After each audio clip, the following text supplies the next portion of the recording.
Hey, young world. Another week, another post. And if you noticed, I did not post last week. Unfortunately, the week and the rush and everything got the better of me. Um, all the stuff going on around here, and ultimately it led me to not be able to post. So I'm going to try to make it up. Post twice this week. So anyway, hope everyone had a great week. 2 weeks now. And what I wanted to talk about today was a couple things that I've been doing recently that I think will help. It started to help me. And I know people have discussed with me things like, affirmations and saying positive statements and looking yourself in the mirror and saying, nice things to yourself. And then also just during the day, being nice to yourself, being uplifting, being positive.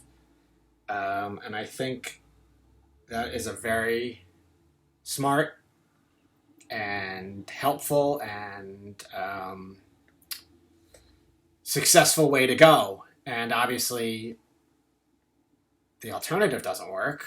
Being negative doesn't work. So yeah, a dose of positivity and support and grace and all that stuff to give yourself some room to grow, learn. So what I've been doing is I have a diary type deal. And I, at night, usually at night, sometimes at the morning, I write down 5 things I'm grateful for. I try not to let the list be the same as the day before. Sometimes it does include some of the things because they've either carried over or they were present in both days. So it's not completely exclusive, but I do my best to not just completely repeat what was there the day before. So yeah, I just, I write down, my family, my friends, my kids, being out, the ability to be outside, the ability to run, the ability to make relationships and make friends and learn from people and grow and all that sort of stuff. So it's been a good practice for me. I'm going to continue to do it for a couple of weeks and see what it's like in the end. But what it comes down to, again, for me, is that you have to be comfortable being uncomfortable. And that's a reoccurring theme and something that I think leads to growth. I think if you're comfortable all the time and you're not pushing yourself, not questioning things, not exploring what else is out there, I think you get stuck. I think an analogy that I have is obviously skiing. So in skiing, if you don't push yourself hard enough and you don't, let's say you don't fall, you don't fall and your skis come off and whatever, that could be because you're not pushing yourself hard enough. And I've skied my whole life and I fall all the time. And I try not to fall, obviously, but it happens. And I think that's part of the to improve and to get better. You have to push yourself. You have to make mistakes. You have to fall. You have to be comfortable with discomfort, with doing something new, with trying something new. And I've spoken about this before, but that really is important. And I thought of analogies or situations where being uncomfortable has benefited people, or it's part of what they do. And the first one I thought of was like the armed forces, Navy SEALs, police, law enforcement, anything like that. Um, they have to practice and train and get themselves um, comfortable with the fact that, they're underwater and their legs are tied and their arms are tied and they have to get out. Because if they panic, that's definitely not going to help them um, survive and whatever. So they wouldn't become a SEAL. They would drop out. But that sort of stuff. It's just like you have to practice. You have to do it. You have to do it over and over and over again. And the training and the practice, hopefully, when it comes down to it, kicks in, and you go off of at that stage. You go off of muscle memory, and your training kicks in. I know I was a lifeguard growing up, and that's exactly what the people taught us at the Red Cross, and I got certified at the YMCA. And basically, they said that you need to practice these things because if it happens, it can't be something that you think about. It has to be something you just spring into action, and you have to make that split-second decision to get in the water and save someone's life. So it's true. You just have to experience it. You have to practice it. You have to do it over and over again until it becomes something that's that you've done before, and therefore is not completely new.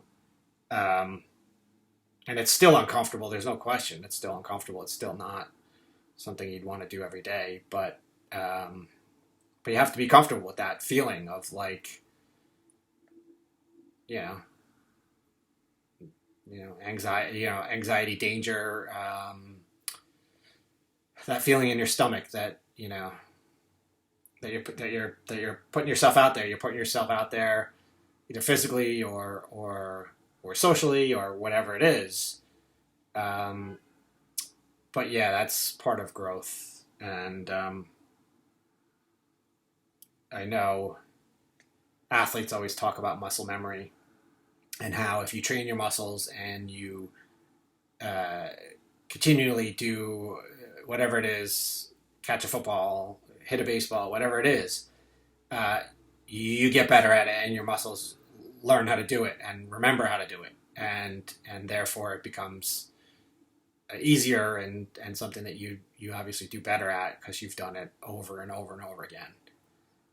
There's actually everyone knows this guy, John Wooden, a basketball coach from UCLA, and he was a stickler. I read his book, and it's on leadership, but he was a stickler on practice, and he basically wrote on a note card the practice down to the minute, made the practice as efficient as possible, also as structured as possible, and didn't waste the players' times, trying to figure out what was next. He knew exactly what was going to happen for how long, and then when to change and when to go on to the next drill, practice, whatever it was. But he would do that at every practice. He would write it down on a note card and figure out what he wanted to do down to the minute, which I thought was pretty smart, pretty impressive. And he talks about leadership principles is the book that I read that he wrote. And these are these like principles that he builds upon. But he was all about, integrity and efficiency and doing it right and getting the most out of his players and making sure his team, that the team that he put out there had the best chance of winning. And obviously they did, and they won a bunch, and he was highly, highly successful. But yeah, John Wooden leadership principles are applicable to everybody, but especially athletes. And it was fascinating to see his principles, how they built upon each other, and then how he would conduct himself to become a multiple time college NCAA champion, coach, team, and he just used his resources in the right ways. So that's my post for this week. 5 things I'm grateful for: being comfortable, being uncomfortable, and then just the repetition and practice and the commitment to do it over and over and over again. And discipline. Discipline's smart. Discipline keeps you doing the right thing. And I know martial arts is very highly, highly disciplined. Yeah, so thank you for what it's worth, and have a great day. See you later.